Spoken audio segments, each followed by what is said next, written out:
1 жылдық еңбегіңнің жемісін көргің келсе, егін ек. 10 жылдық еңбегіңнің жемісін көргің келсе, ағаш отырғыз. Ал мәңгілік еңбегіңнің жемісін тамашалағың келсе, шәкірт тәрбиеле дейді. Бүгінгі біздің кейіпкеріміз талай жыл мектепте ұстаздық етіп, бүгінде зейнетке шыққанымен үйдегі бау-бақшасын көріктендіріп, еңбегінің жемісін көріп жүрген жан. Ал біздің Тілеуқұлов Науан ағамызбен кездесуге себепші болған аты белгісіз бір жеміс бар. Неге белгісіз? Ол жағын кейіпкеріміздің өзі тарқатып айтып берсін. Бұл ағашты мен 2006 жыл меркеден алма көше түрін бірге алып келгем. Содан осы әкеп еккен кезінде өзі ерекше болғаннан кейін мен бөлек еккем алма ағаштан бері. Содан жыл сайын өсе келе 7 жыл биыл болды, бірінші салып отыр. Бұл салғанда енді алма ағашы көп адамдар сұрадым, етіп келіп сұрап. Ешқайсысы анық білмейді қандай ағаш екенін.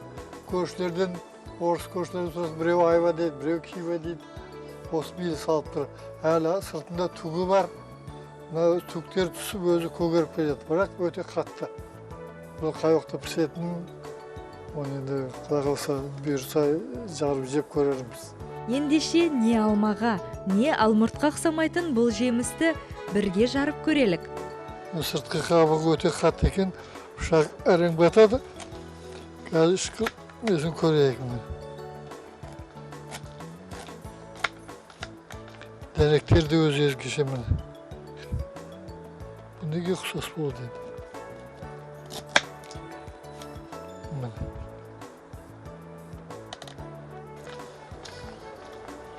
Қышқылтымда бар екен. Алма, алмұрттың дәмін ұқсамайды.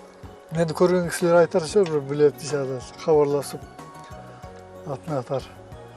Иә, жұмбақ болған жемістің тұқымы мен атауы бәлкім сізге таныс болар.